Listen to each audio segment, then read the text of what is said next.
We're going to do a walk around video on this 2013 Hyundai Santa Fe. This is a Sport 2.0T package. This unit is a 4-door, has the factory aluminum rims, 2.0 gas engine.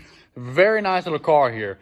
Lots of eye appeal, has the nice headlight and chrome grille and the little flat gray accent on the valence on the bottom. Has a usable set of tires. I have the 32nds, the brand, and the size all in the description below.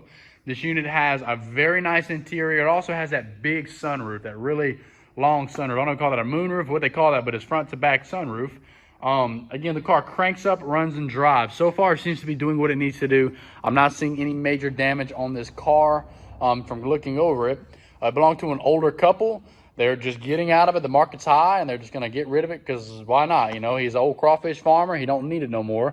And his wife has a little separate vehicle that they feel comfortable driving around town locally. So while the market's high, they want to get out of it. And again, this is a Hyundai Santa Fe Sport 2.0T with 2 rows of seating and a very nice interior. On at auction time at Brookhouse Auctions. Will it be bought?